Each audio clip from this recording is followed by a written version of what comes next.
Hey there, Drowsy Historian here. Tonight you're not a soldier, a strategist, or a name in a textbook. You're someone history tried very hard to forget. You're a young girl in occupied Korea. You've never held a gun. You've never crossed a border. But tonight you're going to disappear anyway. Not into legend, not into glory, just into a system. Quietly, without your consent, and without anyone coming to look for you. The euphemism is comfort woman. The reality is far worse. Before you vanish into that silence, do me a small favour. Let me know where you're listening from and what time it is. I love seeing who's tuning in from around the world. If you'd like early access to future historical nightmares, ad-free audio of the episodes, or just want to support the show, you'll find the Patreon link in the description. But for now, lie back, get comfortable, let's begin. You're 16, though you've stopped keeping track. The calendar still hangs on the wall, but no one bothers to flip it anymore. Your mother used to mark feast days, birthdays, holidays that used to mean something. Now she marks sacks of rice, bottles of oil, a nephew who vanished after curfew and never came home. The world has shrunk to survival and silence. You still rise early to wash, to sweep, to help where you can, but the weight of the occupation is constant. It presses behind your eyes like a storm that never breaks. The Japanese have been here for years, longer than you remember clearly. The flags hang from the schoolhouse. The newspapers are printed in a language you only half understand. The announcements crackle from loudspeakers with words that never seem to explain anything. Just tell you what not to do, who not to speak to, where not to go. The soldiers come through sometimes, not often, but enough that the adults tense when they do. They take rice, they take pigs. Once they took your neighbour's son. No one talks about it, but everyone remembers. Your family isn't poor exactly, not in the way that some are, but the good years are long gone. Your father limps from an old mining injury. Your mother spends her days hunched over laundry that isn't hers. You help where you can, but there is no school anymore. And work for girls your age is hard to come by unless you're willing to pretend not to mind what it is. You hear things. Whispers about factories, about good wages, about Japan needing workers now that the men have all gone off to fight. You don't know where these factories are or how far the cities really are, but the idea sticks in your mind like a seed.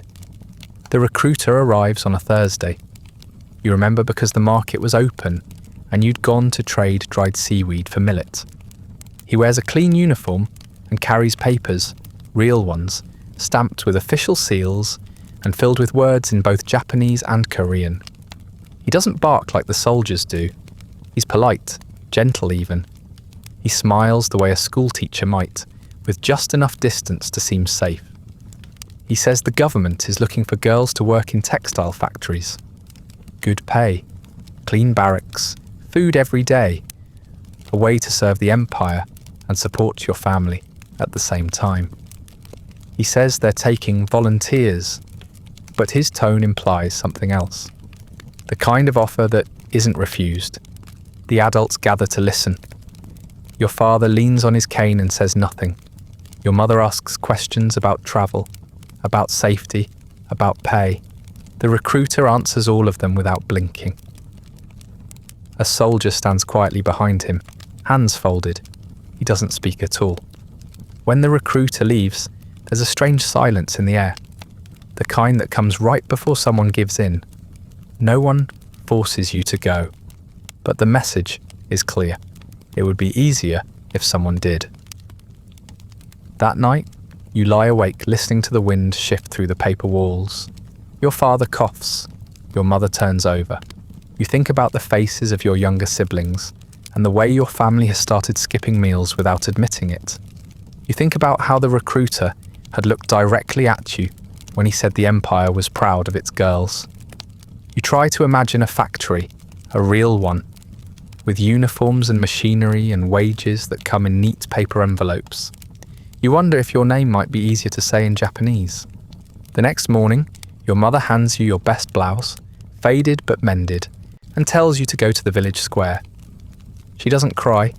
She doesn't say goodbye. She just folds your sleeves for you and brushes your hair back like you're still 5 years old. Your father stays inside.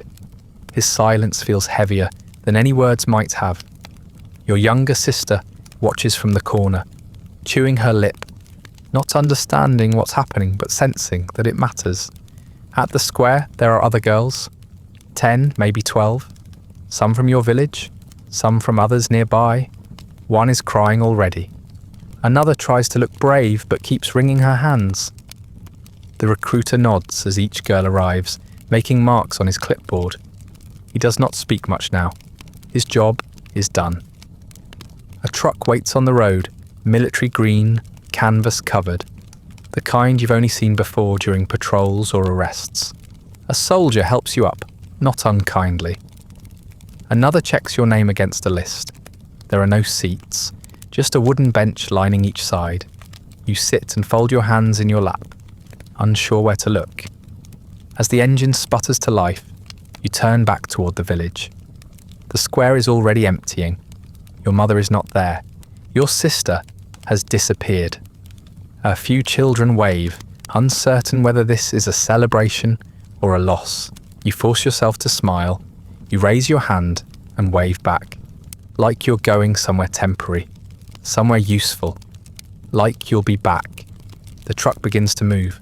The road kicks up dust behind you. No one speaks. No one tells you where you're going, but you tell yourself quietly that you're going to help. You're going to earn money. You're going to be useful. You repeat it like a prayer, like a promise. You do not yet know that the factory does not exist. You do not know that your body is the work they came for. You won't understand for some time, but by then, you'll already be gone. The truck ride is longer than expected. Hours stretch into a day, then another. You sleep sitting up, your knees pressed to the girl across from you. No one speaks much. One girl vomits into a sack and gets slapped for making a mess. Another asks where they're going and is ignored. The road twists through hills, across rivers, and then narrows into dirt. Every time you think you must be arriving, the truck rumbles on. There are checkpoints, but no explanations. The guards smoke and joke in Japanese, but their eyes never soften. You start to understand that politeness was part of the trap. It has no place here. Eventually the truck stops, but only to transfer you. A larger vehicle, painted with chipped army markings, waits by the tracks. You are herded out, counted, then loaded onto a train with barred windows. The compartments are divided by gender, soldiers in one, girls in another, though division is a generous term. You sit on the floor, knees tucked, shoulder to shoulder, the air thick with sweat and quiet fear. The guards sit outside the door. A few girls murmur in their dialects, soft and fast, hoping not to be overheard. You don't speak. You just try not to breathe too loudly. The train jerks forward, and the landscape begins to blur. You recognize none of it. Mountains become plains, plains become jungle, and then coastline, maybe, though it's hard to tell through the grime. You try to memorize landmarks at first, a stone bridge, a crooked pine, a burned village, but it becomes impossible. Everything starts to look the same. Fields of nothing, houses with broken roofs, men with rifles watching you pass. You stop counting hours, you stop looking. There are no scheduled meals. A bucket is passed for waste, another for water, which runs out quickly. The food, when it comes, is dry rice in tin bowls or hard crackers that scrape your gums. A girl develops a fever. Another's lips crack and bleed. No one helps. One guard throws her an extra biscuit, but says nothing. You begin to learn the rhythm of the train, how it groans before it stops, how the brakes scream when it changes direction, how long it takes before someone opens the door again. Each time it does, you flinch. Eventually, the train stops for good. You're unloaded like cargo. The sun is too bright. The air smells unfamiliar. A soldier counts you again, frowns and walks away. You're herded into another truck, smaller, older, louder. The canvas flaps are stained with something brown and stiff. This one drives faster. The road bumps harder. You bite your tongue and don't complain. At one point, a girl in the corner starts crying quietly. The soldier nearest her smacks the wall with the butt of his rifle. She doesn't stop. The rest of you pretend not to hear her.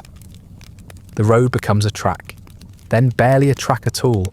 The trees grow thicker, the air changes. You can no longer tell whether it's early morning or late evening. Time has gone soft. Someone says they've heard this is Burma. Another says Indonesia. Someone else says it doesn't matter. None of you know. None of you ask again. Your destination is no longer something to guess at. It's something to dread. The truck stops suddenly. A soldier barks orders and you climb down. Your legs shake beneath you. A line forms, messy and uneven. You wait while the guards argue about something in low voices. Ahead, beyond the trees, is a fence, tall, barbed, enclosing a cluster of low buildings. Barracks, maybe. One has a chimney, another has bars on the windows. A faded sign is nailed to the post, but it's in Japanese. You don't try to read it. The air smells like mildew and something metallic. A dog barks somewhere behind the wall, followed by the sharp clatter of boots. They take your shoes, then your clothes, then your belongings. One girl protests and is struck across the face. You stay quiet. A bucket of water is poured over your head. A rough cloth is handed to you. You scrub. Another girl tries to shield her chest with her arms. The guards laugh. The woman in the nurse's uniform points at the next building without a word. You're given a uniform, if you can call it that. A shapeless dress, too thin for warmth, already patched in several places. Your old clothes disappear into a sack and are never seen again. A room waits for you, if you can call it that. Bare floor, thin mat, wooden walls thin enough to hear someone breathing next door. You sit. You do not cry. The girl next to you does, silently, head down, tears falling into her lap. Outside, boots stomp in the gravel. Laughter echoes down the corridor. The air smells like bleach and sweat, and something far more familiar, fear. There is no explanation, no welcome, no ceremony, just arrival, sudden and complete. The next morning the door creaks open before the sun has finished rising. A guard gestures, and you stand without thinking. You're still in the same uniform, damp from your own sweat, wrinkled from sleep you barely remember having. Your limbs ache. You follow the other girls in a loose line, barefoot across the packed dirt, toward a low concrete building that smells of ash and something sharper. No one speaks. Words feel too loud here. Inside it's colder than you expect. The walls are bare and stained, the floor made of worn boards that creak underfoot. A table waits in the middle of the room, flanked by two soldiers, and a man in a white coat with ink smudged on his sleeves. He doesn't look up when you enter. One by one you're brought forward. The others sit along the wall, their backs straight, hands folded like schoolgirls waiting for instruction. But there's nothing innocent about this place. There's no chalkboard, no lessons. Just another line, another silence. When it's your turn, you step forward, heart thudding in your ribs. The man in the coat holds out a hand, not in greeting, but for something. A slip of paper, your name. You're not sure what he expects, so you just stand there. A guard mutters something and nudges you forward. The man sighs and opens a thick ledger. His handwriting is swift and impersonal. He asks for your name without looking at you. You give it. He repeats it badly, grimaces, then crosses it out and replaces it with a shorter version. A nickname, perhaps. One that fits neatly into the columns. A name they've already used before. He writes down your height, your weight, your age, then a number. You catch it out of the corner of your eye. 3 digits, followed by a letter. That's yours now. He tears off a strip of paper and hands it to the guard, who pockets it without comment. You're told to remove your clothing again. There's no privacy, no partition, just a basin of water and a metal hook on the wall. You undress slowly. The floor is cold under your feet. You try not to shiver. The examination is rough, mechanical, and silent.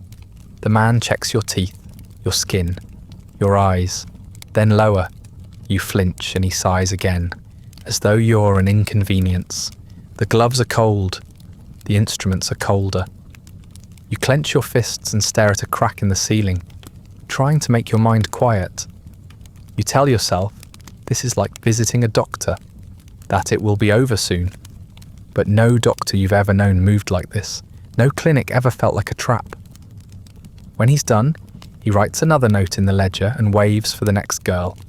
You're handed a cloth sack that smells like dust and old soap. Inside is another uniform, this one darker, with frayed cuffs and a small patch stitched on the sleeve with your new number. A worn pair of sandals sits beside it. You dress quickly, facing the wall, pretending that privacy still exists. The girl next to you doesn't bother. She changes with dead eyes and practiced hands. You wonder how long she's been here. You wonder if she remembers the number she was given before this one. The hallway outside hums with quiet movement. Guards pass back and forth with clipboards, rifles slung over their shoulders. A bell rings in the distance, though you're not sure what it means. Mealtime? Roll call? No one explains. You're led down another hallway to a room with long benches and bowls of watery rice. You eat quickly, silently, with your head down. The other women, because they're women not girls, sit in stiff lines, chewing without speaking. Some have bruises on their necks. Others have eyes that seem to look right through the walls. After the meal, you're marched to another barracks. This one is older, the wood more warped, the windows smaller. A woman stands by the door with a ledger of her own, cross-checking names, or numbers now. She points to a room and you follow, ducking through a low doorway into a space no wider than a closet. A single mat on the floor, a tin bowl, a cloth curtain for a door. You sit on the mat, unsure whether you're meant to stay there or wait for someone to tell you otherwise. No one does. Time passes, though it doesn't feel like it. You press your back to the wall and count your breaths. You listen for footsteps, for voices, for anything that might tell you what happens next. None come. Eventually a guard passes by and latches the curtain from the outside with a dull click. Locked in, alone. Night comes slowly. The light through the slats fades to blue, then black. The air cools. The barracks creak as they settle. Somewhere nearby, a girl sobs quietly into her hands. Another murmurs something in a language you don't know. You lie down on the mat and close your eyes, but sleep does not come. Your body aches from the journey. Your mind races with questions. You do not know what time it is. You do not know what country you're in. You do not know what you've become. You only know one thing. You're not going home. And just before sleep finally drags you under, you hear it. Footsteps in the hallway. Slow. Steady.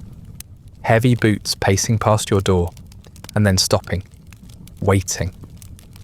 The door opens without warning.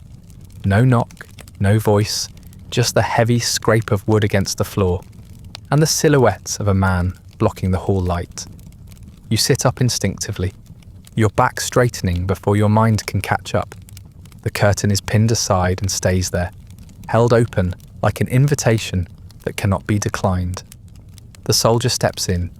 His uniform is pressed, his boots are clean. He does not speak. He does not look at you the way people used to look at you. Not as a person, not even as a girl. He sees something else entirely. You expect him to introduce himself. You expect him to say your name. But he doesn't ask. He doesn't need to. He's done this before. And it shows in the way he closes the door behind him. Casually, like stepping into a room he's paid for. He doesn't hesitate. You do. You're still sitting, still clutching the edges of your thin uniform, with fists that ache from tension. You don't move until he points. Not rudely, not angrily.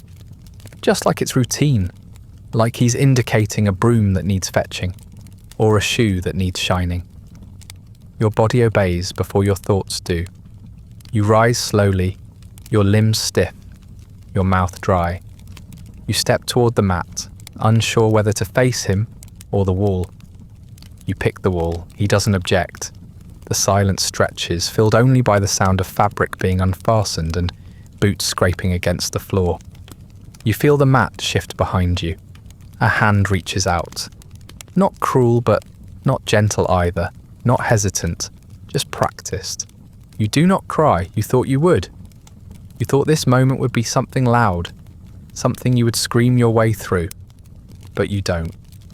The fear has already burned itself out, leaving behind something brittle and hollow. Your mind starts to leave before your body does. It floats upward, just a little, just enough to blur the edge of the room. You focus on the sound of the curtain rustling in the hall breeze. You count the breaths you can hear. Not yours, his, they are steady, unhurried. The pain is there, but it's dull, more of a pressure than a wound, more insult than injury. There is no affection, no curiosity, no cruelty even. Just transaction, function. He finishes quickly, stands, adjusts his belt. You think for a moment that he might say something, a thank you, an insult, anything to acknowledge what just happened. But he doesn't. He walks out the way he came in. The curtain swings, the lock clicks. You are alone again. You don't move, not right away. You lie there on the mat, limbs splayed in awkward angles like you've forgotten how to hold yourself together. The air smells like sweat and something metallic. You wait for shame to arrive, but it doesn't. Not yet. Only a blankness that spreads like spilled ink. Slow, invasive, impossible to scrub away. Then the door opens again. This one is different. Older maybe, or drunk. You don't look at his face. You don't want to see his expression, whether it's lust or boredom or nothing at all. He doesn't speak either. He doesn't ask. You don't resist. There's nothing left to protect. You do what you did before, turn toward the wall, leave your body behind. You don't cry, you just breathe. They come one after another, not in a rush, not in a line, but consistently, like rain tapping a roof, each drop indistinct from the next. Some are quick, some linger. One falls asleep on top of you and snores until a guard drags him out by the collar. Another smells like tobacco and hums under his breath. You memorize the tune without meaning to. You lose count around the sixth man. You think it's the sixth. You try to keep track at first, but the numbers slip. They blur into each other, forming something shapeless and impossible to name. Time becomes something measured only in footsteps, in zippers, in the creak of the mat. Your skin begins to ache, not just from bruises, but from touch itself, from the simple fact of being seen, handled, used. You stop speaking, not because you decide to, but because the words don't matter here. No one asks you anything. No one wants to know how you are. No one uses your name. You are a door that opens, a body that bends, a silence that no one thinks twice about. You wonder if you should scream, just to hear your voice, just to prove you still exist, but you don't. Eventually the door stays shut long enough for you to breathe again. The hallway quiets, the footsteps fade. You don't know what time it is, whether it's morning or night, whether the others are still awake. You lie on the mat, legs curled towards your chest, arms wrapped around your middle, like you're trying to keep something from spilling out. Your face presses against the floorboards. You do not sob. You do not speak. You do not move. The cracks in the ceiling catch your eye. Thin, jagged lines like veins on old hands. You count them. 1, 2, 3. You lose track. Start over. Count again. Your body aches. Your mind is far away. Somewhere quieter. Somewhere without doors. The morning bell doesn't ring. There's no sound at all, really. Just the sharp slap of boots outside and the creak of the door as it swings open. A guard barks something in Japanese. You don't understand every word yet, but the tone is unmistakable. Up. Now. Line up. You move without thinking, like the others. You tie your hair back with your fingers. You smooth your uniform with hands that tremble less than yesterday. You do not ask what time it is. Time stopped meaning anything the moment you stopped having a say in it. Outside, the line forms quickly. Dozens of women, barefoot in the dust, standing shoulder to shoulder, like statues. Some blink against the morning light, others keep their eyes down. The nurse walks along the row with a clipboard, followed by a man in a white coat and wire-rimmed glasses. He doesn't speak. He carries a metal case that clinks softly when he moves. You know what's in it. You've seen it before. You've felt it. The exams are quick, clinical, impersonal. You're brought inside one at a time, stripped again, told to lie back on a wooden bench with your knees apart. The doctor, if that's what he is, doesn't look at your face. He doesn't ask if you're in pain.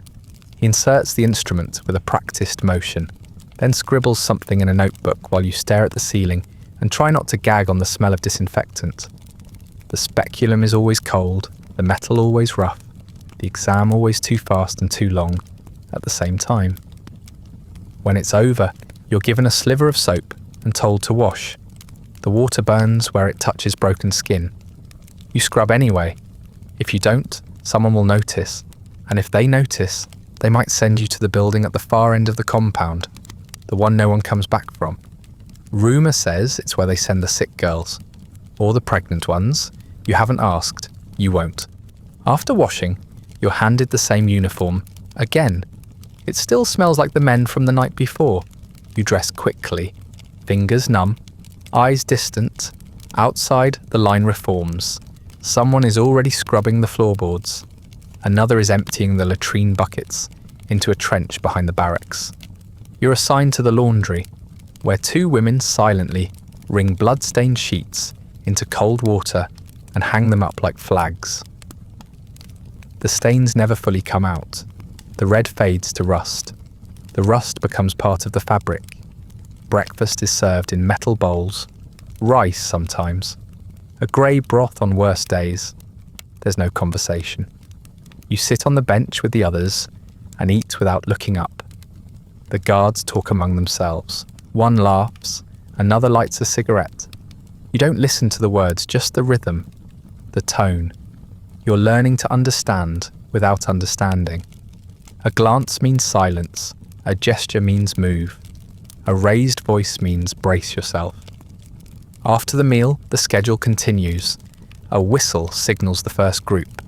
They disappear into the central building, the one with the reinforced doors and shuttered windows. You're not in that group today. You will be later. For now, you clean. You scrub the walls. You sweep the steps. You bleach the benches where the soldiers wait. You wipe up footprints that lead from the rooms to the drains. You do it quickly, efficiently, like you were trained for it. The euphemisms are worse than the facts. The guards say duty. The nurses say service. The officers say nothing at all. It's not rape here, it's policy. You start to refer to the men by numbers in your mind. The one with the limp, the one who smells like garlic, the one who never speaks. You track them by their boots, by their shadows, by the weight of their steps. You begin to predict who will come next. It helps in a strange way. Routine becomes a kind of shield. Some women hum under their breath as they clean. Tuneless melodies, fragments of old lullabies, songs they likely haven't sung since childhood. Others mutter prayers, not loudly, but just enough to hear their own voices. You stop speaking entirely, except when addressed directly. There is safety in silence. It's harder to be punished for words you never said. You learn the schedule quickly. Morning inspections, midday lineups, afternoon duties, evening cleaning, night silence. Each part becomes its own kind of pain, familiar and endless. You stop asking questions. You stop expecting change. The body adapts faster than the soul. You rise, you work, you obey. At first you believed there were rules. Not just routines, rules. Things you could memorize, behaviors you could adopt. If you kept your head down, if you answered quickly, if you obeyed without hesitation, you could avoid punishment. Maybe you couldn't make it easier, but you thought you could make it survivable. That belief lasted for maybe a week. You watched the others closely. You copied their movements, mimicked their silences. You bowed when the guards passed. You cleaned carefully. You folded your clothes, your hands, your voice. You made yourself small, invisible, predictable. You thought that meant you were safe, but the rules here are not written down. They change, why, with the weather, with the mood of the men, with how close the war is creeping. One day, standing in line for inspection, you blinked at the wrong moment. The soldier shouted something and slapped you across the mouth. Your lip bled. You didn't speak. You didn't cry. You learned. The next day, you hesitated before kneeling on the mat for a soldier who reeked of alcohol. You weren't trying to resist. You were just tired. You were shoved hard enough that your ribs ached for days. No explanation, no correction, just pain. The language barrier made it worse. You were never fluent in Japanese. You picked up words quickly, enough to understand what was being asked of you, but not enough to explain, to apologize, to defend yourself. The guards didn't care. Some spoke Korean, most didn't bother. They liked your silence. It made things simpler. You began to realize that too much understanding was dangerous. If you spoke too clearly, asked too much, you became inconvenient. Eventually, you were forbidden from writing. Not that there was paper, most of the time, or pens, but you'd found a stub of charcoal once and written your real name on the wall behind your mat. Small, hidden under the ledge. A guard found it. He couldn't read it, but he didn't have to. Writing, he told you, was subversive. Dangerous, not permitted. You scrubbed the wall until your knuckles bled. That night, you whispered your name into the mattress until it stopped sounding like yours. You learned to keep your eyes low, but not too low. To move quickly, but not nervously. To make yourself useful, but not memorable. It didn't always work. One day, a girl was punished for smiling. The next, another was punished for failing to smile. There was no pattern. You began to understand that the unpredictability was the point. If the rules shifted constantly, then fear could never rest. You would always be off balance, always guessing. Some of the soldiers came regularly. Others were transferred in and out. Each one brought new preferences, new demands. Some were loud and cruel. Some were quiet and precise. Some treated you like a body. Others treated you like furniture. A few tried to talk, to ask questions in broken Korean, as if pretending this wasn't what it was. That was worse. That made it harder to detach, harder to vanish. You saw girls punished for small things, for sleeping late, for answering slowly, for not answering at all. One girl flinched during an exam and was forced to scrub the entire medical ward with a toothbrush. Another bled too much and was locked in her room without food for 2 days. There were no appeals, no warnings, just sudden, immediate consequence. You stopped trying to understand why. Understanding required belief, and belief was something you couldn't afford. You became automatic. You made your bed without thinking. You walked in step. You answered to your number without hesitation. You were no longer trying to survive. You were trying not to be noticed. You started to forget what you looked like in a mirror. You hadn't seen your reflection in months. You weren't sure you would recognize it if you did. And still, even within that numbness, danger found you. It was a hot morning. The air was thick and still, and the nurse in the barracks had already snapped at 3 girls for walking too slowly. You were folding laundry when it happened. A woman, older than most of you, with grey streaks in her hair and calluses on her hands, said something in Korean to the girl beside her. Not loudly, not angrily, just a simple sentence, maybe a question. You didn't catch the words, but a guard did. He spun on her like he'd been waiting, shouted something in clipped Japanese. She stood startled, not understanding. He shouted again, louder. When she tried to explain, he struck her across the face. She staggered back. Another guard joined in. Then a third.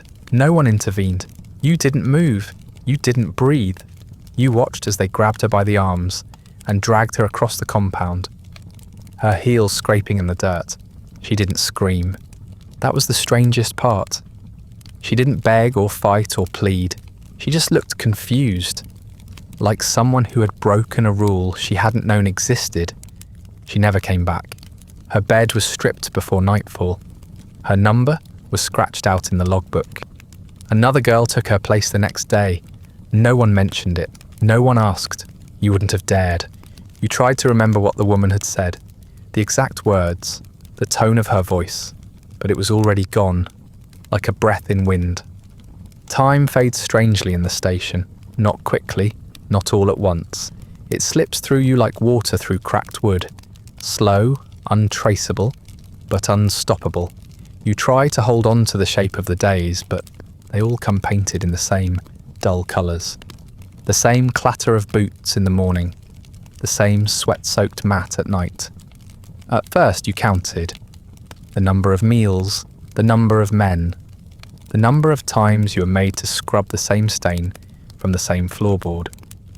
But even that became impossible after a while.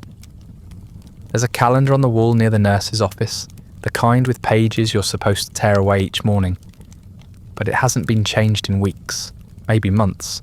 It still reads June, though the air outside feels heavier than summer. No one updates it. Maybe no one remembers how. A girl once tried to mark the days by scratching lines into the wood near her bed, but the guards noticed and made her sand them off. After that, no one tried again. You begin to forget the ordinary things first. The sound of your father's voice, the feel of grass beneath your feet, the name of the alley near your old school, where you used to buy rice cakes. You try to picture your mother's face and find that it comes blurred at the edges, like a painting left out in the rain. You think about your age and pause. 16, 17 now, you're not sure. Time doesn't move here, it just collects, in the corners, in your bones, in the tightening of your chest when you wake up and don't know what day it is. The women around you change slowly too. Some get thinner, some get quieter, some vanish entirely, their beds filled by others within a day. No one asks questions. Questions are dangerous. You know a few of their names, not real names, just the ones the soldiers call them. Mouse, number 8, that one. A few try to hold on to their identities. One woman in the next room whispers her name to herself each night. A soft chant, barely audible through the thin wall. It's not her Japanese name. It's her Korean name, long and gentle. She repeats it like she's afraid it will leave her in her sleep. You used to do the same, quietly. Just before you drifted off, you'd mouth the syllables like a spell, but somewhere along the way, you stopped. Not on purpose, it just fell away. You still know it, of course. You could say it now if someone asked, but no one ever does. Instead, you remember other things. The smell of the bleach they used to clean the floors, the number of knots in the wood panelling above your bed, the pattern of scratches near the laundry buckets, long and jagged like someone dragged their nails across the wood too many times. You focus on those small details, as if memorizing them will root you in place. If you know the room, maybe you still exist inside it. Your body doesn't belong to you anymore, but your mind clings to scraps of control. You divide the day by sound. The soft knock of the nurse's shoes on the corridor floor means inspection. The sharper, faster steps, boots, mean something else. You hear them before they stop at your door. You've become good at knowing who's outside before they enter. It helps. A little.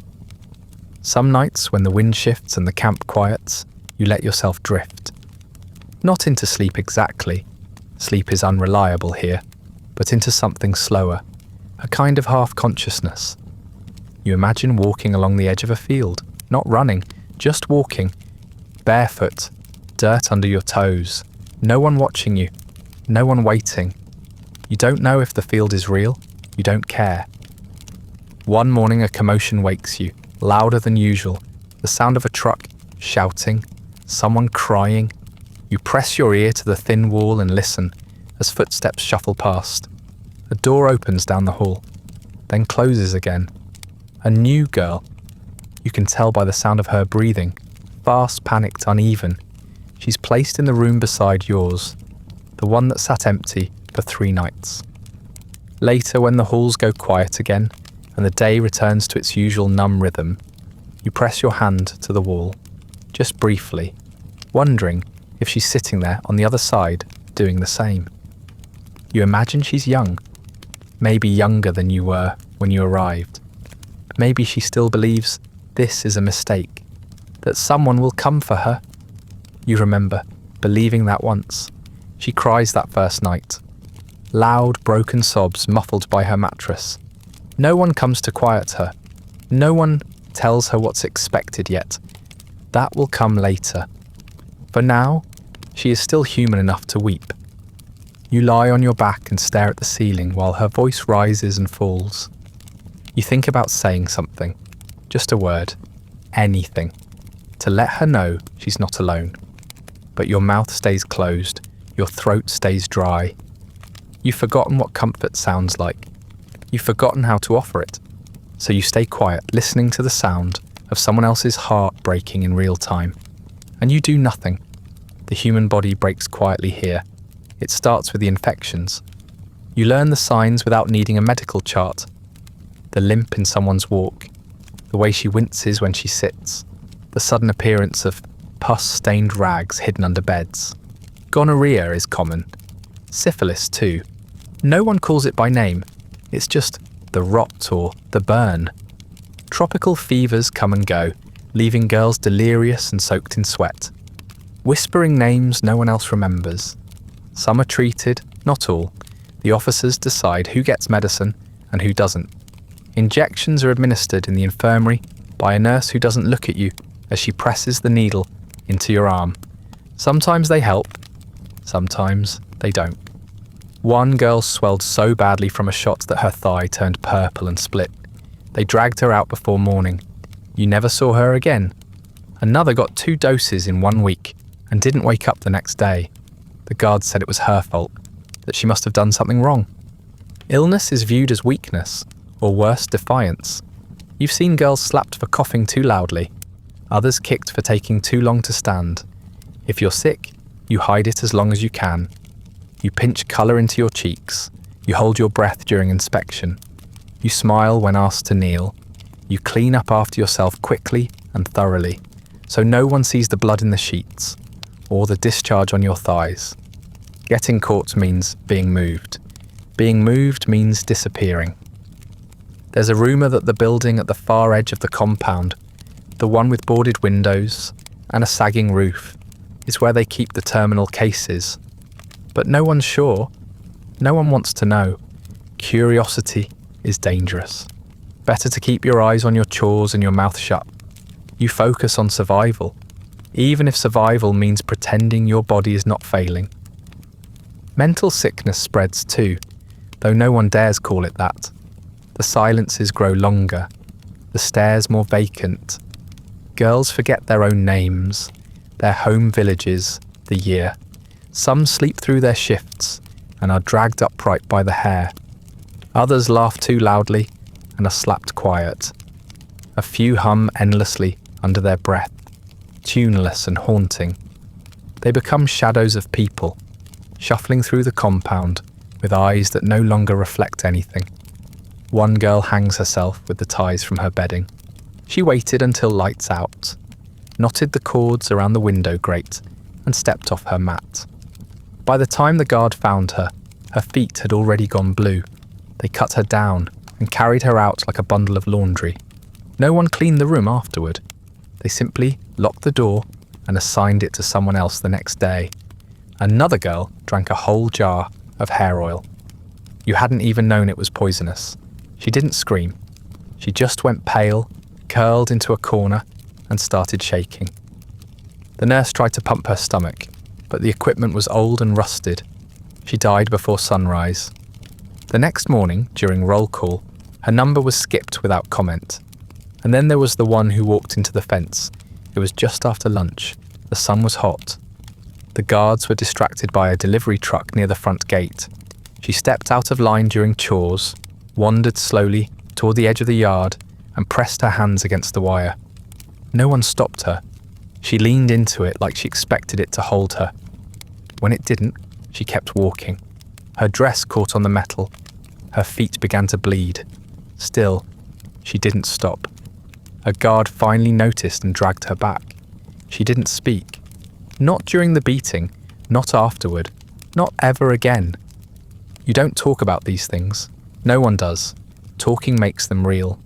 Talking suggests they could happen to you. So you carry the images in silence. The blue feet, the shaking limbs, the quiet walk to the fence. You carry them like splinters, buried deep beneath the skin where no one can see. If you're lucky, they don't fester. If you're not, they change you. The girl in the next room, the one who whispered her name each night, begins to whisper less often, then not at all. You don't know what shifted. Maybe she stopped hoping. Maybe she forgot. You mean to check on her, to speak to her, but every time you pass her door, your courage shrinks. What would you even say? That it gets worse? That forgetting your name might be better? And then one morning, her bed is empty. Her shoes are gone. So are her clothes. Her number has been scraped off the wall. No blood, no sound, no sign of struggle, just absence, the kind that sits heavy in your gut. You ask no questions. You sweep the steps in front of the barracks.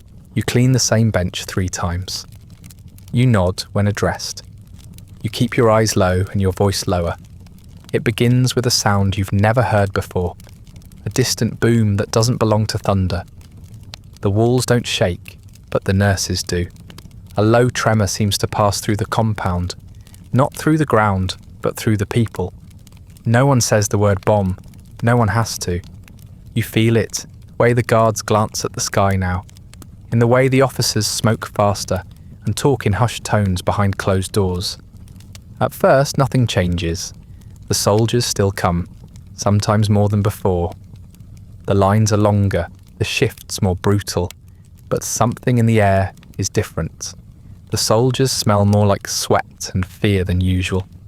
Their tempers run shorter. One slaps a girl for not kneeling fast enough, then slaps her again for crying. The beatings come quicker now, but less disciplined, more like panic in motion than punishment with purpose. The rumours trickle in sideways, a guard muttering under his breath, a truck driver whispering to another as they unload crates. One girl, who speaks enough Japanese to understand, hears the words Americans and invasion and loss. Another claims she saw a map on a clipboard with red circles drawn inland from the coast. A nurse drops a tray in the infirmary and doesn't even stop to pick it up. Someone says the emperor has already surrendered. Someone else says that's a lie and the emperor would never. You don't know what to believe. You only know what you see. The schedule starts breaking apart. Morning inspections still happen, but not always at the same time. Sometimes the food arrives late. Sometimes not at all. The guards stop shouting about cleanliness. One day no one comes to unlock your door until midday. Another day, no one comes at all. You sit on your mat and wait, uncertain whether this is a neglect or a new rule. The nurses begin burning papers. It starts with the ledgers. You see them carried out to the yard, tossed into barrels, doused in kerosene. Names, numbers, dates, all turn to smoke. The sight should bring relief, but it doesn't. If anything, it makes you feel more exposed. If your record is gone, what proof do you have that you existed here at all? Or worse, if they're erasing everything, what does that mean for the people still left to witness it? More trucks arrive, but fewer soldiers come out of them. Supplies are thinner. The rice is yellow and sour. The soup has less meat, then no meat. The girls grow weaker, some collapsing during chores. No one is given extra rest. You see one of the older women coughing blood into a rag, then hiding it in her uniform.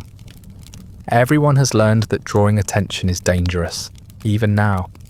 You begin to hear aircraft, not often, not close, but there's a new tension every time one passes overhead. A collective stillness, a flicker of dread behind the guard's eyes. The word evacuation floats through the halls, sometimes whispered, sometimes shouted. You don't know what it means for you. No one does. One day, the medical exams stop altogether. The clinic is locked. The nurse vanishes. No announcement is made. A few girls whisper that maybe it's over, maybe the army has given up, and they'll be sent home. But no one dares to hope out loud. Hope is fragile here, and dangerous when it breaks. The officers stop making eye contact. They speak quickly, with sharp gestures. Their uniforms are less tidy. The fences still stand. The locks still click. But there's a sense that something is unravelling behind the walls. Not fast, not all at once, but steadily. Like a rope being pulled through fire. And still, the soldiers come. Not every day, not in the same numbers, but enough to remind you that nothing is finished yet. Some are rougher than before, angry without saying why. Others are too quiet, going through the motions, like they're somewhere else entirely. One leaves a cigarette burning on the floor. Another forgets to take his belt. You begin to feel like a place that's already been looted, used, emptied and left behind, but still somehow expected to function. More girls vanish, not just sick ones, young ones who could walk, who could clean, who could still nod and bow and smile if ordered to. Their rooms are emptied at night. No new arrivals replace them. The compound starts to feel too large, like it's been hollowed out. You walk past doors that were locked just days ago and find them open now. The mats stripped bare, the air stale. And then one afternoon, a voice shatters the stillness. A guard, one you recognise though you've never known his name, storms into the yard screaming. His voice is hoarse. His uniform is damp with sweat. He yells in fast, clipped Japanese, repeating the same phrase over and over. You catch a few words. Hurry, pack now. He gestures wildly at the barracks, the bunks, the doors. No one moves. He keeps shouting, waving his arms, kicking at the dirt. A few of the other soldiers join him, but none offer any clearer instructions. There are no lists, no vehicles ready, no destinations named.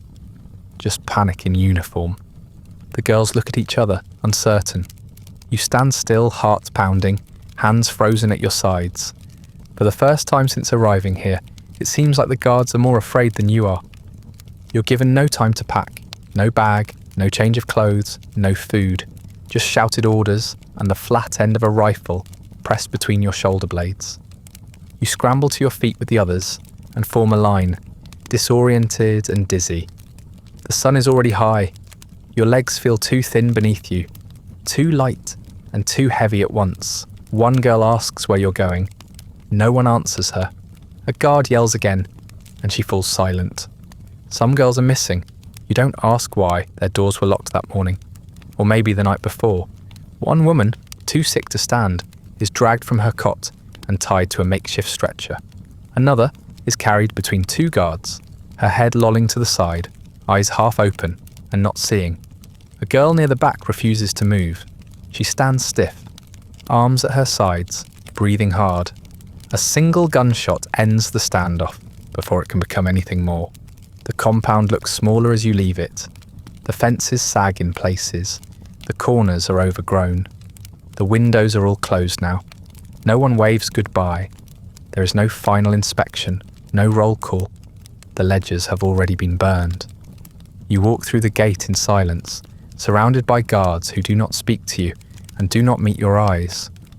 You could almost believe you're being set free, except for the fear in their movements, except for the girl still bleeding in the dirt behind you. The jungle swallows you quickly. The trees are thick and wet. The air clings to your skin. Bugs swarm your ankles. Roots tangle underfoot. You march single file along a narrow path that twists and dips and rises again. There are no signs, no direction, just movement, always forward. Girls collapse along the way. Not many, most are too afraid to stop, but a few stagger, stumble, fall. The guards drag them up again if they can. If they can't, they're left behind. You don't know whether they'll be shot or simply abandoned. You don't turn to look. You don't ask. You walk for hours, maybe days. The sun is the only measure of time now, and it disappears quickly beneath the trees. Nights are worse, sleeping in clumps of brush or on wet leaves, heads resting on arms, stomachs growling. One night, you're given a canteen of water and told to pass it down. By the time it reaches you, it's empty. A girl beside you whispers something about the end of the war. Another says, They're hiding you from the Americans. Another says nothing at all, just cries softly into her knees. Eventually, the trucks return. They appear in a clearing. 4 of them, parked at crooked angles, drivers smoking, as if they've been waiting for days. You're loaded into the back like grain sacks. There are fewer of you now. The space feels strange, too open. You sit with your back against the wooden slats and try not to close your eyes. The motion is jarring, and your spine hurts from the uneven boards. But the worst part is the quiet. No one speaks. No one dares. The landscape passes in blurs, distant mountains, burnt fields, blackened villages. You see smoke rising in the distance, curling in the shape of something ruined. You wonder if it's a city or a camp like yours. You wonder if it matters. At one stop, the guards unload 3 girls and take them behind a crumbling structure. You don't see what happens, but they don't return. Another stop, and a hole is already dug. Wide, shallow, raw earth piled beside it. You hear whispers. Some say it's for documents, some say it's for bodies. You don't ask which. You don't want to know which. The trucks move on. The jungle returns. So does the heat. Your skin burns beneath the collar of your uniform. Your stomach turns. You haven't eaten in more than a day, maybe 2. You stopped feeling hunger a while ago. Now there's only a sick heaviness, like your body is conserving what little strength it has left for something terrible it hasn't told you about yet. One afternoon, the truck stops again. There's a shack nearby, wooden, leaning, half-eaten by vines. You're pulled out roughly, not with cruelty, but with the same mechanical detachment that has followed you for months. The guard who lifts you barely makes eye contact. You're too light now. Your steps falter. You lean against the truck for balance. Your vision swims. He says something you don't understand. You think he's angry, but his voice cracks halfway through the sentence. He grabs you by the wrist, drags you across the clearing, and shoves you into the shack. You fall hard onto the floor. There's no mat, no bedding, just dust, heat, and silence. When you turn to look at the doorway, he's already walking away. The door doesn't lock, but no one tells you you're allowed to leave. You lie on the floor for hours, maybe longer. Flies buzz at the edge of your vision. Your skin itches. Your throat is dry. You drift in and out of something that isn't quite sleep. The jungle outside hums loud and wet. You hear shouting, then nothing. The trucks pull away one by one. No one comes back. You are alone now in a place with no name. Half conscious, too weak to cry, too hollow to panic. And for the first time since this began, you are not just forgotten. You are discarded. The days blur. You don't remember waking exactly. Just a shift in the light. A soft stirring in your chest that tells you haven't died yet. You're still on the floor of the shack, lips cracked, skin hot and sticky. Your legs twitch when you try to move, but they no longer listen. Flies crawl across your arms. You don't bother swatting them away. Even that feels like too much effort. When the door creaks open again, you don't raise your head. You expect a guard, a boot, maybe the butt of a rifle, but the footsteps are soft, barefoot. The voice that follows is not barking orders. It hums. The woman is older, but not frail. Her eyes narrow when she sees you, and her mouth tightens. She doesn't ask what happened. She doesn't ask who you are.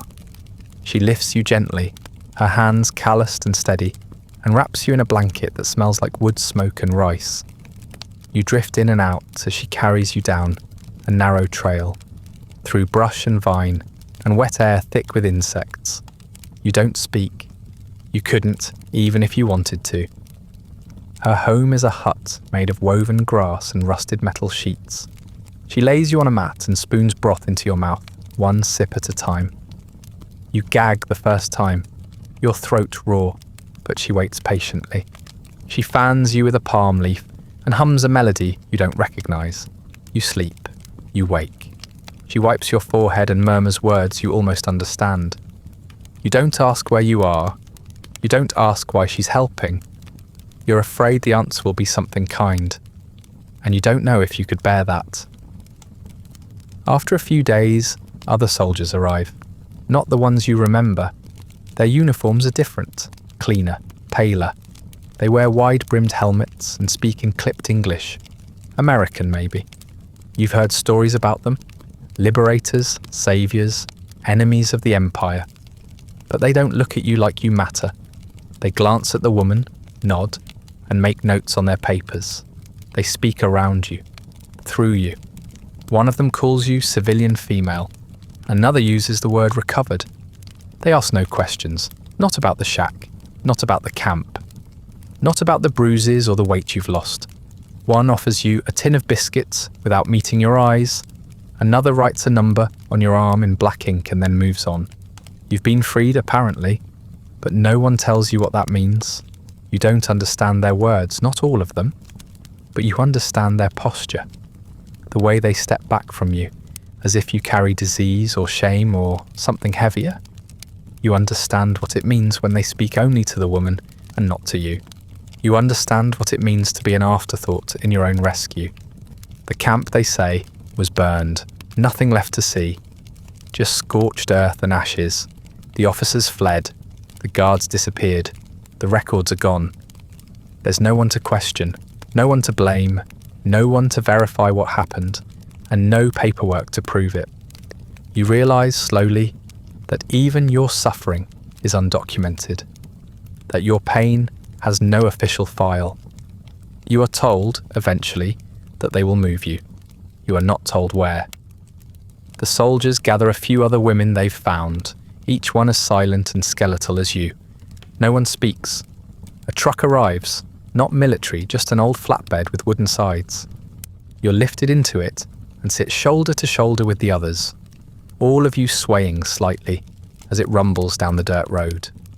You stare at your knees. You do not look at the horizon. When you reach the port, it smells like fish and diesel and heat. The sun is too bright.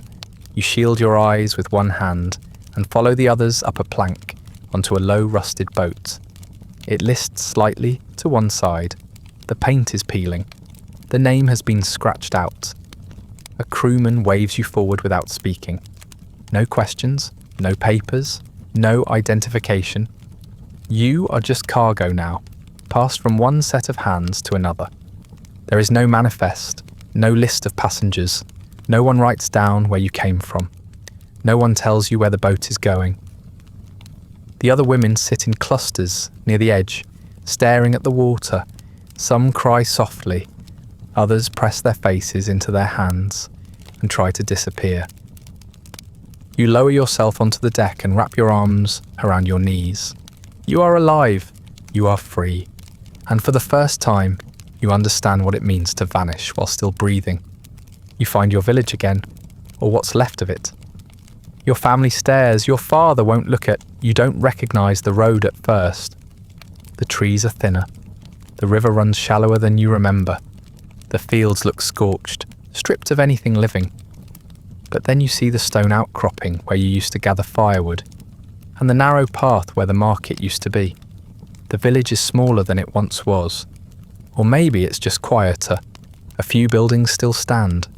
Others are nothing but collapsed beams and forgotten walls. What's left is half buried in dust and silence. You step onto the main path without meaning to. Your feet find the way before your mind can decide. A child watches you pass, wide-eyed and unmoving, a piece of fruit frozen halfway to her mouth.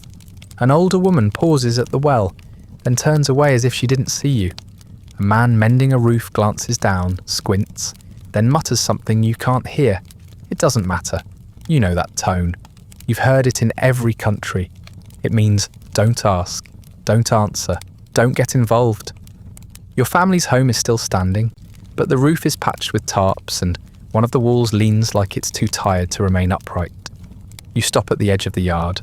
No one rushes out. No voices cry your name. You wonder if they even know who you are. You wonder if you do. A chicken picks at the dirt. The door creaks open. Your mother stands there, thinner than you remember, a rag wrapped around her hair. She looks at you for a long moment. Her mouth tightens. Then she steps aside. You enter. The air smells like smoke and rice and something faintly sour. Your father is sitting near the hearth, legs crossed, eyes on the fire. He doesn't look up. You wait, unsure if you're meant to speak. When he finally turns his head, it's only for a second. He studies your face the way a man studies bad weather. Not because he wants to, but because he needs to know how long it's going to last. No one asks what happened. No one says they're glad you're alive. Your siblings, if they're still here, don't appear. You sit on a low stool near the door, back straight, hands folded. Your mother brings you a bowl of rice, but says nothing as she sets it down. You eat slowly. Every sound feels too loud. The spoon against the bowl, the creak of the floorboards, your own breathing. Later that evening you try to wash. The bucket is old, the water cold. You scrub harder than you need to, but nothing comes off. You look at your skin and see someone else's hands, someone else's arms. Your reflection in the water ripples and distorts until it's unrecognizable. You whisper your name to yourself. It doesn't sound right anymore. At night, they don't make space for you inside. Your mother gestures to a straw mat just outside the back door, beneath the overhang.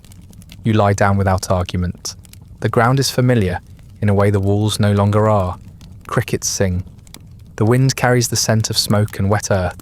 Somewhere nearby, a dog barks once, then falls silent.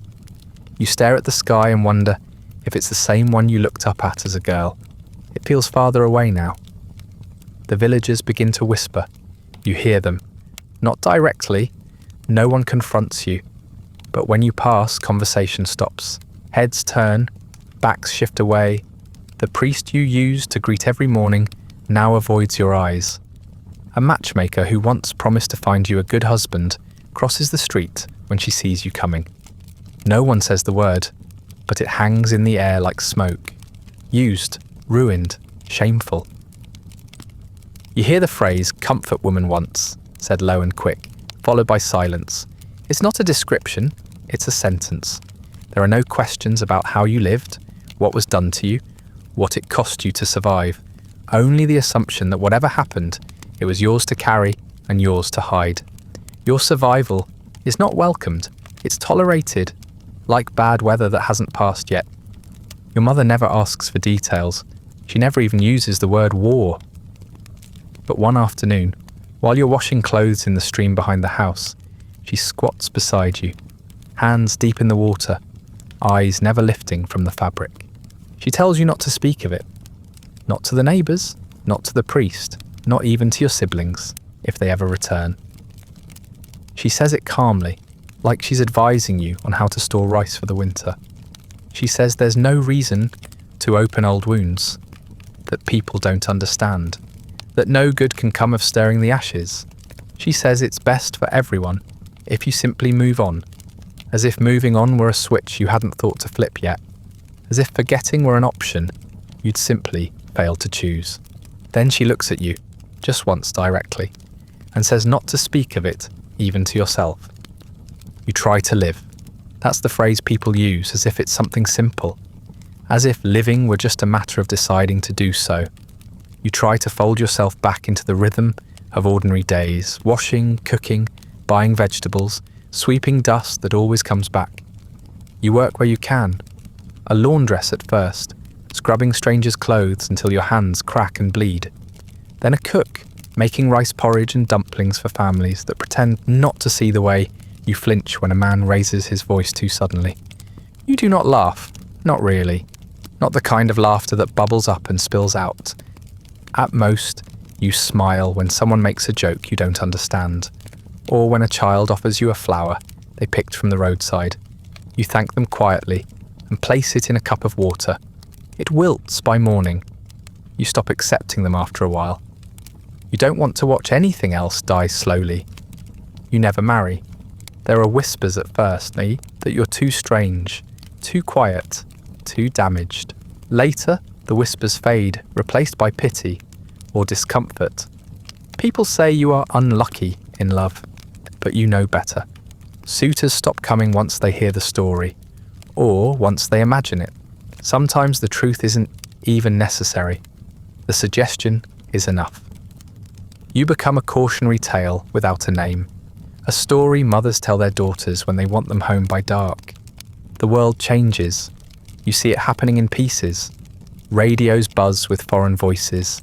Men gather in tea shops to talk about politics, the line dividing north from south, the promises of foreign powers. New flags are hoisted. New leaders are declared. Nothing you do changes any of it. You keep your head down. You listen. You learn which names are safe to say and which ones are not. Career divides. Soldiers come and go. New uniforms, new slogans, new rules, but none of them are for you. You don't belong to any side. You're not a citizen, not really. You're not even a witness. You're something the war forgot to clean up. Japan denies, first quietly, then officially. Government spokesmen say there was no system, no comfort stations, no forced service. They say you were volunteers. They say it was prostitution. They say you were paid. They do not say what you were paid in. They do not say how silence was enforced. Their voices are smooth, practiced, distant. They speak through microphones. You listen on a neighbour's radio, hands clenched in your lap, and feel your stomach twist in a way it hasn't in years. Textbooks change. The pages grow shorter. The paragraphs blur. You borrow one from a young cousin who doesn't know any better. You flip to the sections on the war and find nothing. A line maybe about civilian displacement, a sentence about labour, but nothing about you, nothing about what was done. You turn the pages slowly, waiting for your life to appear. It never does. Your past becomes a rumour, then a suggestion, then nothing. You stop hearing the term comfort woman altogether, or when you do, it comes in a hushed voice, attached to someone else's village, someone else's shame. The newer generations don't ask questions. They have enough pain of their own. Their tragedies are fresher, more official. You become historical clutter, too complicated to explain, too uncomfortable to remember. But you don't forget. You can't. Your body remembers even when your mouth stays shut. Certain sounds still startle you. Certain smells still make you nauseous. You avoid rope. You avoid narrow rooms. You avoid men with large hands and polite smiles. You sleep lightly, always have. You keep a small lamp burning, even when you can barely afford the oil. You tell yourself, it's for the rats. But you know better. Years pass, your hair greys, your hands lose their strength. You stop taking in laundry and begin selling tea at the edge of the market instead. People are kind sometimes. They call you a Juma. They ask after your health. They do not ask about your past. You no longer expect them to. And then one morning, everything shifts. You're at the stall early, before the sun has fully cleared the rooftops. A neighbour hands you a newspaper. It's wrinkled, already folded, already read. She says something about politics, about Japan, about women. You take it distracted and set it aside, but something about her voice lingers. Later, in the quiet of your room, you smooth the pages and begin to read. The article is buried near the back, short, 2 columns wide. A woman in Seoul has spoken publicly. Not a politician, not a scholar, just someone old and tired and done with silence. She stood in front of microphones and reporters and said it plainly. I was one of them. She says the word they never print. She names the camp.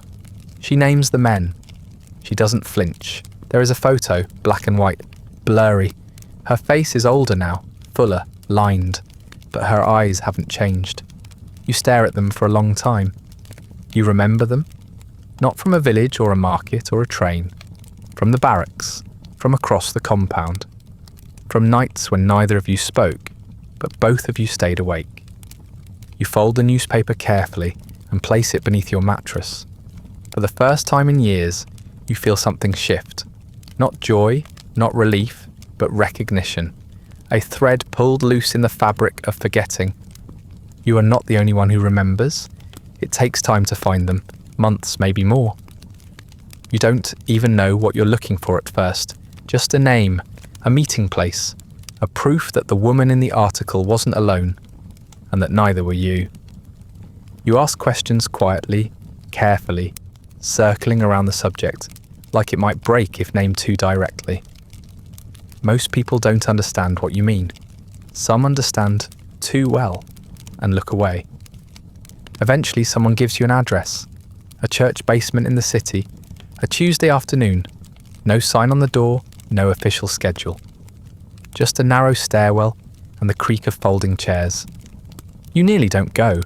You stand outside for 10 minutes pretending to read a notice board, your heart thudding so hard you think someone might hear it. But then the door opens and a woman steps out. She doesn't smile, doesn't ask your name, just nods once and gestures for you to come in. Inside it's quiet, no candles, no banners, just a circle of chairs and a stainless steel pot of barley tea steaming on a table. The women are older. Some wear dresses too formal for a basement meeting. Others wear slippers and aprons like they came straight from home. One holds her hands in her lap like she's praying. Another keeps her arms crossed the entire time like she's trying to hold herself in. You sit near the edge. You don't speak that first meeting, or the second, or the third. You listen. They talk in circles at first, about the war, about the lies, about the noise that came afterward. They talk about the silence too, how long it lasted, how heavy it became. One woman says she kept it inside for 50 years. Another says she doesn't remember the names of the men, but remembers the smell of their soap. The room nods. When you finally speak, the words come slowly, not like stones dropped into water, but like roots pulled from dry earth, cracked, crooked, painful. Your throat burns, your hands tremble. You don't look at anyone as you speak. You keep your eyes on the floor, the wall, the shape of the chair in front of you. You say your name, the old one, the real one. You haven't spoken it aloud in decades. It feels strange in your mouth, like something borrowed. But no one laughs, no one looks away. After the meeting, one of the women hands you a pamphlet. It's from an advocacy group, small, underfunded, angry in a quiet way. They're organising testimonies, statements, speeches. There's talk of reparations, legal action, recognition. You take the pamphlet and fold it twice before putting it in your pocket. That night, you sit by your window and stare out into the dark, wondering what it would mean to speak, not just to other survivors, but to strangers. To the world. You agree to testify. They set it up in a municipal hall, small but official. A low stage, a table of microphones, rows of chairs facing you like rows of question marks. The lights are too bright. The room smells of paper and metal and something sterile. You sit beside other women from the group. A few clutch written statements, others hold nothing at all. You wipe your palms on your skirt and tell yourself not to faint. When it's your turn, you stand slowly, knees stiff. Your name is called, not your number, not a nickname. Your name, the one they took from you, the one you buried. You walk to the podium, heart thudding in your ears. Your hands tremble as you unfold your statement, but your voice, when it comes, is steady. Rough, but steady. You speak. You speak of the compound, the mat on the floor, the men who came and left without names. You speak of the exams, the needles, the burning soap. You speak of the girl who walked into the fence and the one who never stopped crying. You speak of the silence afterward, the years spent bent over laundry and teapots, trying not to remember what your body could not forget. The room is silent. No one interrupts. No one rushes you. But outside the room, the silence cracks. The newspapers run a short piece, but bury it behind weather reports and market prices. A politician calls your testimony unfortunate, but unverified. Another says there's no proof. A man on the radio accuses you of spreading propaganda. Japan issues a statement, an apology, then a clarification, then a denial. You read it all with dry eyes. None of it surprises you. Some call you a liar, others call you nothing at all. You don't reply. You don't have to. You spoke. You said it. And the world cannot unsay it for you. It's not justice, it's not healing, but it's something. A mark scratched into the wall where your story was erased. A breath exhaled after 50 years of holding it in. You stand at another podium months later. Your hands shake, but your voice does not. You have nothing left to hide, and nothing left to lose. You grow old in the way all bodies do, slowly and suddenly. Your back curves, your knees ache when it rains. Your hands, once strong from scrubbing and kneading and carrying too much, now tremble when you hold a teacup too long. You forget things sometimes, where you put your comb, what day it is, whether you've already salted the soup. But the things you wish you could forget remain sharp. Some memories dull over time. These don't. Your voice, however, does not fade. It grows steadier, firmer. There's no strength left to pretend. When a young woman asks you, gently and cautiously, if the rumours about the war are true, you don't hesitate. You tell her what happened. Not everything, not the worst of it, but enough. She listens. Her eyes stay on your face the whole time. When she leaves, she bows. That night, you light a stick of incense and place it near the window. You do that every year now. Not on a specific date, because there is no one day that captures what you lost. But sometime in the spring, when the weather turns warm and the air smells like earth, you burn incense for the ones who didn't make it. You don't say prayers, you don't chant, you just sit in the quiet, letting the smoke curl around you like memory. You say their names in your head, one after the other, like counting beads on a string. You start writing your story, not for publication, not for the newspapers, just to have it somewhere. You use your real name, then cross it out and use your number instead. You write in short lines, as if the weight of the sentences might otherwise tip the page over. You write about the day you left home, the train, the first inspection. You stop and start. Sometimes the pen hangs in the air for minutes before it moves again. Eventually you put the pages in a tin box and slide it under the floorboards. You don't tell anyone it's there. Some days you laugh, not loudly, not easily, but it happens. Usually when you're sitting with the other women, the ones who came back, the ones who told the truth, the ones who carry the same silence. You sit in the park or around a table or beside a window and talk about small things. Food, neighbours, old jokes that no longer sting. Someone misremembers a detail. Someone else corrects her. The laughter that follows is quiet, but real. It's the sound of people who survived long enough to remember themselves as people again. But you never laugh in public. There's a kind of forgetting that comes with time, and you watch it unfold around you. The younger generations learn other wars, other struggles. The textbooks grow longer, but not deeper. Museums offer exhibits, but no apologies. Politicians gesture toward reconciliation, but never quite reach it. The headlines shift to newer tragedies. The silence you broke becomes background noise. Some people don't believe it ever happened. Others believe it happened, but say it wasn't that bad. You do not argue with them. You've spent enough of your life convincing the world that your pain was real. Instead, you focus on small rituals. The garden, the incense, the tea you brew every morning, even when no one is coming. You write letters to no one, just to see your thoughts on paper. You mend old clothing, even if it will never be worn again. These acts are your defiance, not loud, not dramatic, just steady, just yours. You no longer want revenge. You never did, not really. What you wanted was for the world to stop pretending it didn't happen. You wanted someone to listen, someone to look you in the eye and say, "I believe you." You've heard those words a few times now. Not often, not from everyone, but enough. Enough to remind you that silence can break, and sometimes it stays broken. In your final years, the fear fades. There's nothing left they can take from you. No guard waiting behind the door. No soldier counting your breaths. You sleep deeply. You eat what you want.